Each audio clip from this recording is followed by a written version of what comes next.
Mabuja mabuja madoka chere nyasi tauya nadzo kamunhau zuva rechigumi norubodzi mumwedzi uno wakukadzi totanda nepedzisira kusvika manhoko yano wamunangarwa wadzinga hama yachiwenga anga ari ndiye gurukota rinoringa nezvebudiriro yodunhu rekwedu rino kumashonarende mabuda zuva Mash East pachirungu Apolonia munzverengwi anzvengiwa paye abva abhutsuriwa mhanduwe paribe chareketiwa kuti sei abanhiwa akabisiwa pachigaro bvako akakaisiwa itai ndudzo kwai ndiye akutotonga ipapo kutotanda izvezvi imi kwakanyangariwa kumberiku rekai tirambe takaringa wari kuringa wari kuti aiwa ndozviri kuitika kakuzanikwa uko wari kuita kukubana rekai tione kuti zvinoperera papi apa izvezvi Blessed Geza aburikapo kare achigeza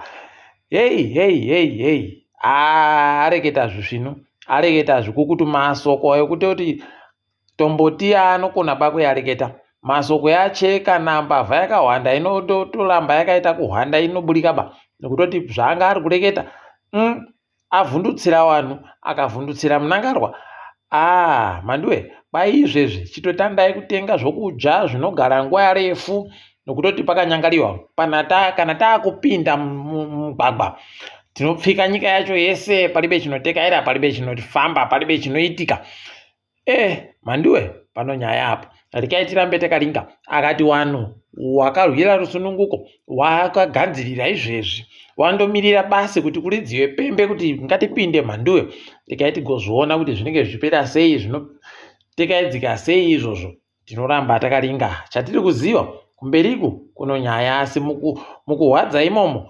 kwaikakuwawa kondokunaka komhiripiri rekai tione kuti zvichaita kuti usayo hweZimbabwe hunakira vanhu vese cheremu wamwe wasingade kusarirawo ipapa anachiramba kusara panhaudzo zviri kuitika kuZANU-PF ana Kasukuwere wagoburikawo wari kureketa kuti munangarwa anofanira kuenda kudidi akundikana ko zvawaitsigirana Mugabe kutotiza kaikoko handiti kutandanisiwa naye munangarwayu ari kuwatandanisa kuti manyanya kuita kwati naMugabe muchidya nyika rutivi akuzviona kunge munhu musvino idihwi zvakaita kunyangarara chaiko ipapa nyika yese yatovhunduka kutoti dare remakurukota wenyika ranga ribe kugara gore rino rese tato mwedzi wechipiri wegore mhanduwe wari kundotekaira hawo waribe kana ari kuwatungamira nyika yedu zvakaita kunyangariwa idi munangarwa atobenhuka nyasi chaiye ndipo abenhuka kutanda kutoita musangano nemakurukota enyika pese papa waiitei wairongei ndosaka ana maoitera wanga wakuita zvavo zvokutamba kongonya wariko kumarinda avo anoikana pakanyangara mhanduwe rekai tirambe takaringa tikundoshuvira kuona kuti mwedzi miri iri kutera iyi wachakona chere kuipfuura paribe kana chimwe chaitika chisvino rekai tigoringa kuona kwazvinenge zvichienda izvezvi wana Chris Mangwana wana munangarwa wana Mangwana wese wakaita kuti tonho wari kuziya kuti tichakanyangariwa ukachimbidza kuburika kuti uri kusaitire kwani zvikareka kuenda nokusaitira cheiye pano nyaya rekai tirambe zvedu takaringa kuti zvinenge zvienda nopapi izvezvi wamunangarwa pawanga wari kureketa nemakurukota avo kokutanda gore rino wagototi wakomana mazonyanyawo imimi kwai manyanya kuisa mitemo inoita kusunga vanhu kusunga mabhizimusi kuti areke kugopfarima kwai kupfaka nyika kwese kwai kunofanira kuitika nemabhizimusi kuti akure kuri kutadza kuitika mitemo yatiri kuisa yakaita kunyanya kuwanda marizinesi atiri kuda akaita kuwanditsa mari dzatiri kuda kwaari dzakawanditsa obva waita kusaya kuti kohoko nayo wakuru mamuri bozviziva chero kuti ndo zvamuri kuita kubvira pese pamapinda apapa kusvikira izvezvi heno peno ndokuti zvinhu zvireruke ticharamba takaringa ipapo kuti zvinenge zvichienda nopapimo munyaya dzokutsvaka mari yenyika dzidzi zimura yatiyo hwendo huno takatsvaga dhironi mhanduwe kakopokopo kanomakamera kanotendera mudenga mumu kachibva kaita kuringa kuona kuti apa pano vanhu apa pano zvinhu apa pano vanhu pano zvinhu kunotakona kubota kwai kumabhoti mhanduwe kunotekaira nevanhu vachibira hwizi rimpopo kunosvika 20 noribodzi pokare Nhotu yatokuita kukuya muchigaya muchitekaira kwaipapa taita kutora tunosvika 20 kwese kwakupisa kuti kwaino peno zvingaite kureruke. Tinozviziva kaa kuti vanoramba vachiita kudari, asi howe huru dzacho vanodzibata aba nokuti dziri kuvakuru wavo. Imi pakanyangariwa apo regai tirambe takalingama. Chaikuda kana chokuramba mhanduwe zvinoita kunyangariwa. Ipapapa Jacob Mafume kunyangwe anga ariko kumalinda okuikiwako vanhu ZANU-PF oiroseka ipapa haiwa zviri kuramba zvindoita kutsitsirirana nokutsitsirirana kureketa kwanyasi kwatoburika kuti kwai paari kuwaka paBelvedere papa panokona kutopaziwa mhanduwe nokuti paribe kuteedzera mutemo akaita kazvo kundoti iwe douya usaine apa ibva wasaina apa kuti zvakaita zvinhu zvese takuzoita mari yangu pamberi papa.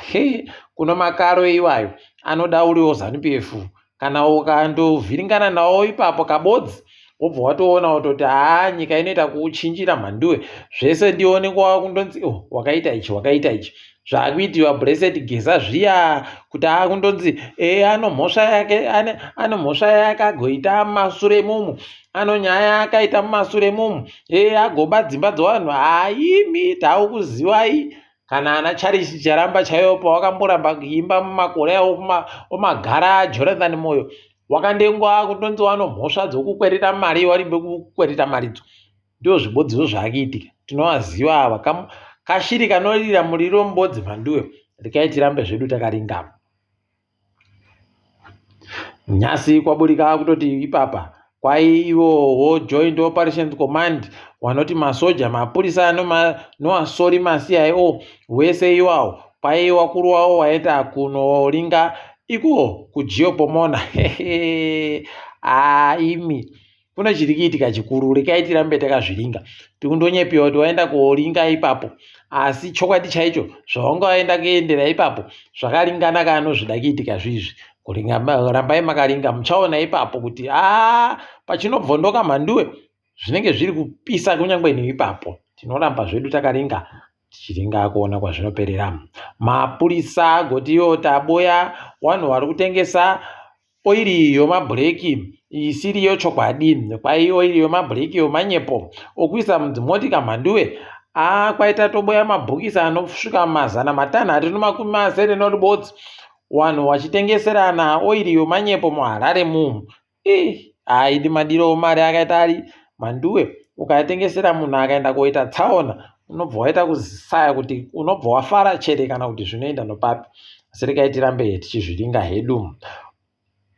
Bhangi ronyika roRBZ kwaipapa ragototi makambani ese ari pamusika unotengesiwa zvikamu zvemakambani stock exchange pachirungu anofanira kuti aburitse kutekedziwa kwemari dzawo nomazigi. Ndinofungidzira kuti wakambani wakaita sana Econet, makambani makuru yaya omigodhi ana Zimplats waye wanakona kuyanyora mazigi mhanduwe, iwo wari kutambira user idi unobva waita kuona kutoti kwakuperehwa nomazano chaiko, wakusaya kuti toita kaitirei kanorwadza vanhu, toita kaiti. Ndosaka makambani anoita kupenengura matekaidziwo mari dzomakambani maauditing firms pachirungu akatiza akati izvi tichazvikona paizvi. Ana PwC ana Deloitte wakati taakumanikidziwa kunyora zvinhu nozigi, regai tiende tipesanise tiende kuno mari tsvinu. Regai tione ipapa kuti wachazviita sei. Tichaona kana wakazvikona izvozvi, nekutoti apa mwaanoita kuzvimba bhibho basi nokuda kuti manhamba aite tusvinhu. Kwai Zimbabwe yakatobhadhara chikamu chomari yomamiliyoni 20 agoti ichapa varungu wachena waya wakatorehwa mapurazi. Izvi kana mukomana akandopinda basi da kutoti azvirambidze izvozvo zvamira kumisiwa chaiko kuti ivhu rinjedu kamu pawakaritora wakanga wabhadhara mbaniwe wakabhadhara paribe tikurida mahara njedu. Regai tirambe takaringa. Mari iyo idai yanga iri tori mari iri kutenga zvokurimisa, iri kutenga iri kubatsira varimi kuti vakone kuboya mari dzokuti vakone kusenza. Hwi kuramba tichindoitisiwa pfumvudza mhanduwe, zvinoita kuhwadza idi. Tikai tirambe tichiringa kwazvinoperera. Ipapa Dairy Board kuipa kwezvinhu munyika kwakanyangariwa. Dairy Board yakugaisa mukaka wayo nokutouya wakatonhadziwa kare mhanduwe kuSouth Africa. Mai zvese zviya zvokuti Zimbabwe paribe paye. Dairy Board yakatoti kuSouth Africa dotipai mukaka yetu tigotengesera ino, motonyora kuti zita redu Chimombe motitumira ino. Koka ndokuri kusenza kusvino. Rekai tione kuti zvichapera sei, asi izvi zvakuda kuti zvichinjiwe idi, zvaita kuhwadza. Wagere hunde kuzifa kwaipapa wagototi kuti akuda kutoti tibva tanhadzirira. Wabva nawo akaenda kuRio gore ra2016 kumaolimpiki, paita ada kutoti tibva tawapa masitendi awo kuwakadzimba 30 awanga wakaimbisiwa asi waribe kuzopuwa. Aidi tinotoziva kamo, handi muri kuziva kaari pakutongayo kuti iye yuyu magwaza yuyu muchaona. Rekai tigoringa edu kuti zvinoenda nopapi. Toringa kadzirikitika pasi rese. Kureketa kuno muSouth Africa bato reMK Party mhanduwe rakaita kubatanidziwa nondowe mhanduwe. Kundodari iri kubva yatekenuka ichibva yarienda chaiko paribe chisvinu paye. Rekai tirambe hedu tichiringa kuona kwazvinenge zvienda kuti ndokupi, asi zviri kuningisika kutoti wakuda kutobatirana matemo chaiwo nomakano. Rekai tione kuti pakukakaritsana kwavo vanosiya mumwe ari papi, asi zviri kuningisika kuti Floyd Chivambo akuvhamburidziwa manje achibva aenda paye, achagwa uyu. Rekai tirambe hedu takaringa. Dare reparamende remuSouth Africa riri kuratidza kuhwadziwa fani nomasoja akagwarashiwa kuDRC, zvokutoti wada kutoti Ramaphosa atumire mamwe masoja akasimba ane zvombo zvakasimba kutumira kuDRC. Paribe chinoburika chakadaro apa. Rekai tirambe zvedu takaringa. Nyika yeZambia yakuunza imwe mari. Wakomana kuZambia vanoneta bakugochinja mari mhanduwe. Ukaita makore 10 uri bekuendako unosvika kwaano mari itsva uchinziya wakabva nayo ikweyo ichiri kusenza ipapa kwai mari iri kuuya mari iri kubvira pa10 kwacha, makwacha 10 kusvikira kumakwacha 500. Kwai 10, 20, 50, 100, 200 ne500. Rekai tione kuti zvinenge zvipera sei, vanhu vanokona kuzvigashira chere.